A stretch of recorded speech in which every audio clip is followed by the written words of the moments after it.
The Great Industrial Revolution of the 18th and 19th centuries became not only a reference point for a period of development of modern technology, but also a sunset for each unit that worked out. Hello there, and today, we will not show you fantastic homes for elderly transformers, but a real story of technological progress. A paradise for trains, Bolivia. The president of Bolivia, Isidro Arce, was clearly a man of progress. Arce rightly believed that the development of rail links would contribute to the country's economic prosperity. Partially, his assumptions were justified. In 1888, the authorities financed the project, and soon a large nodal station was built in the city of Uyuni, through which the important highways of the country passed. The city was to become a prosperous key transport and commercial center for the region, but not everything was so rosy. Uyuni's first problem was sabotage of the indigenous peoples. The local tribe considered the land to be their own right and protested the invasion. True, over time the protests stopped, but another crisis came. The fact is that highly specialized railways used to transport natural resources passed through Uyuni, but mining companies soon went bankrupt. It turns out that the sources of ore are also not endless, and in the 40s of the 20th century, the need for transportation disappeared, and the city, instead of a thriving metropolis, turned into a monument of hope for the future. Now 2 miles from Uyuni, at an altitude of 12,000 feet above sea level, is the famous cemetery of steam locomotives. The last station for obsolete locomotives and trolleys has become a tourist attraction. The largest ship dump in the world, Mauritania. Who would have thought that in the economic center of the country, you can see this? Of course, not many African countries can boast a developed economy, but Mauritania, with its corrupt officials, certainly can. Otherwise, how could the owners of old unnecessary ships carry and leave them at Nouadhibou harbor without any obligation? Here you can find a wide variety of ships, ranging from fishing trawlers to naval cruisers.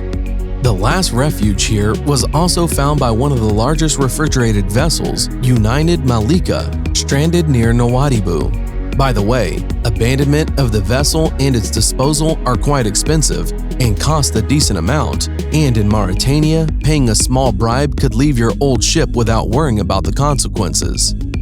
Since the 80s of the last century, the government has hidden the bay, but in 2008, Mexican photographer Jane Smith revealed the secret of the African coast. His photographs of ships rusting in shallow water circled the whole world, and officials had to stop their business and accept the terms of the European Union. At the moment, a project has been launched to process ships and clean up the bay. Some of the ships have already been dismantled by one large Chinese company. Davis-Monthan Air Force Base is located in Tucson, Arizona. Under the scorching sun, more than 4,400 various kinds of canned American aircrafts lie, along with 40 spaceships awaiting their final destination. Davis-Monthan Air Force Base was founded in 1925 and named after the heroic pilots of the First World War. This honor was given to the natives of the city of Tucson, Samuel Davis and Oscar Monthan. On a vast territory, there is not only equipment, bombers and interceptor fighters, cargo and military transport aircraft, but also existing military headquarters and air units. Therefore, the facility is a closed military facility. The most interesting thing is that not only does the U.S. Department of Defense own the largest aircraft storage facility in the world, 309 aerospace equipment maintenance and repair teams command more. The group was created back in 1946 and consists of approximately 550 people. Storage and disposal of decommissioned aircraft is quite profitable. Just imagine, every year about 400 decommissioned units arrive at the facility, and this is to sell the obsolete models to third world countries, along with the spare parts and even unordinary scrap metal. By the way, the Open Air Museum, Pima Air and Space Museum is located nearby, and the film Transformers was shot at the base itself. Lascar Residence, Châtillon, Belgium. The forest near Châtillon, a small village, is famous not only for its landscapes, but also for one of the oldest car dumps in the world, owned by former U.S. military. At the end of World War II, the soldiers were asked to pick up the cars, but the cost of delivering the cars was too expensive, and not one of them was taken by the owner.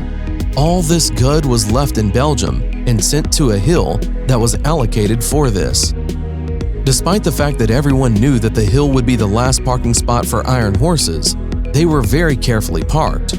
By the way, 4 such parking lots are conveniently located around Châtillon, but only one is available for tourists. Of the 500 vehicles, most were stolen by automobile collectors and taken apart by local residents. The rest of the exhibits have undergone the passage of time, but still art photographers seek to get into the thicket near Châtillon. Underwater Tank Burial, Ireland.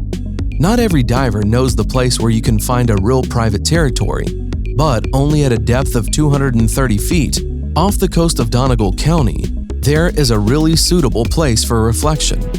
It was here that the famous whaling ship Empire Heritage sank. During World War II, the Empire Heritage was heading from New York to Glasgow with a call to Liverpool with strategically important cargo, 16,000 tons of fuel and a dozen Sherman tanks. September 8, 1944, the ship was torpedoed and sunk by a German submarine. Of course, in comparison with other, larger-scale objects, the picture of tanks scattered across the seabed is not so grandiose, but no less spectacular.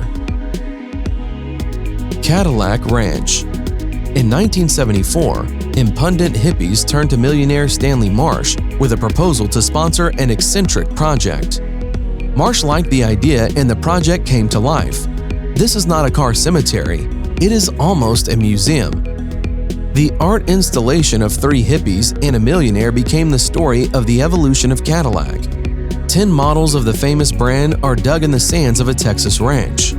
Starting from the 1949 Club sedan and ending with the 1963 sedan DeVille, they tried to preserve the golden age of Cadillac in its original form, but people periodically paint exhibits, masters who think that they are the best in graffiti. It turns out that not only ships, tanks, and trains are worthy of memory of their ancestors, but also the anchors of fishermen hunting for tuna. Near the town of Del Rey, on the south coast of Portugal, is the island of Tavira, which once housed a fishing base. The fishermen hunted with tuna and sardine, but fish stocks ran out, and the existence of the base came to an end. It happened in 1968. Fishermen left behind boats, ships, and fishing gear, which became unnecessary. All this has long gone into oblivion, with the exception of anchors, but not ordinary ships, but for hunting one of the strongest fish. Fishing for tuna is not easy. Some of them reach lengths of up to 15 feet and weigh more than 1,500 pounds. It's very difficult to keep up with such fish that can reach speeds of up to 47 miles per hour. For such a hunt, the Tavira anchors were created. In addition to strong ocean currents, the fishermen needed to keep the ships from the strength of hundreds of fish fighting in the nets. Unfortunately, fish stocks ran out and the profitable business came to an end. Now on the famous beach lies the former valor of tuna hunters, hundreds of anchors, which have become a landmark of the island. Entrepreneurial Chinese, it turns out, suffer very much from the rapid economic development of their country. In China, the share of pollution is 31.1%, and most of them are emissions from vehicles. The struggle for environmental friendliness has led to mass dumping of cars. This is a taxi dump in Chongqing City. Although China has enough landfills for trucks, scooters, and even for TVs, a taxi cemetery in the city stands out in total. These cars have windows, engines, and even with good tires, and most of them are even working cars. Neon Museum, Las Vegas. And finally, the legendary Neon Museum in Las Vegas. It looks like this. Just pieces of plastic, iron, and a couple dozen neon lamps in a fantasy of creative people. But despite the primitivism of the last century, tourists go in droves to this place. The museum was created not only for the history of Las Vegas, but also for the inspiration of artists, sculptors, designers, students studying the history of culture, and just amateurs who think they are connoisseurs of art. The unfortunate 150 signs of famous casinos, of course, cannot inspire anyone now, but these are the best things created before marketers appeared. And that's all for today. Put like if you liked this video, and write in the comments what you think about these huge dumps. Thanks for watching, subscribe for more.